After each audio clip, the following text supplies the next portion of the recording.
Hi, well, today we're going to talk a little bit about giving and taking. The big buzz phrase these days is pay it forward. Well, who can really argue with that? Certainly it's critical that those of us who have need to help those who don't have. Because, for most part, we all come from a background of wanting and not having. Even those of us who came from the middle class background remember having tuna fish sandwiches in school. In fact, I know some who had tuna and peanut butter, but had no bread. So they just spread the peanut butter on their hands and dropped in the tuna. I know, it doesn't sound too pleasing to me either. I'm a big fan of peanut butter, but tuna not so much.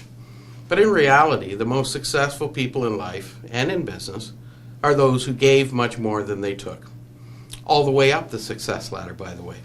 Sure, there are successful people who did, well, whatever they wanted, and they had sharp elbows and took whatever they thought was theirs. But there is a better way to success. There is personal and business success in giving more than you take. Tom Donahue, the CEO of the U.S. Chamber, says great rewards come from positive networking, but only some of them are about money and success. Another good friend of mine who is a consummate networker, he's met presidents and ambassadors and global business leaders, and he's just a chamber guy like me.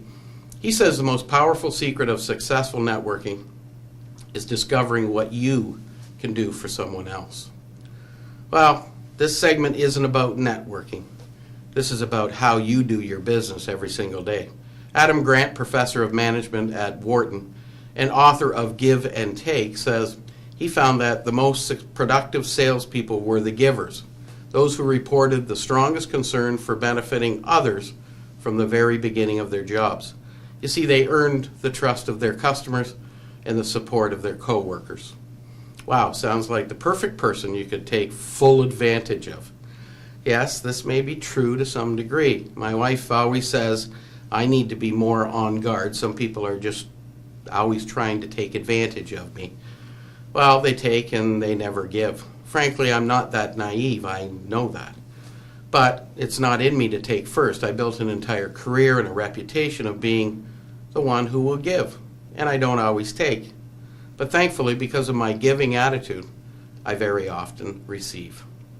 Now, all that said, you need to be strategic in the giving end of things as well. You can't simply help all of the people all of the time because you risk getting burnt out yourself or failing in the end. You need to make sure that your giving allows the greatest benefit to others, while at the same time ensuring it is not exceedingly costly to yourself. Another great read on the subject is The Go-Giver, a little story about a powerful business idea by Bob Burg and John David Mann. In this book, they talk about the 5 laws of stratospheric success. The details of the stories, of course, are necessary to completely understand the 5 laws, but here they are with a quick little summary. Number 1, the law of value. Your true value is determined by how much more you give in value than you take in payment.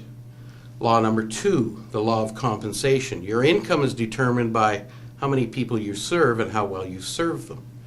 Law number 3, the law of influence. Your influence is determined by how abundantly you place other people's interests first. Law number 4 is the law of authenticity. The most valuable gift you have to offer is yourself. And law number 5, the law of receptivity. The key to effective giving is to stay open to receiving.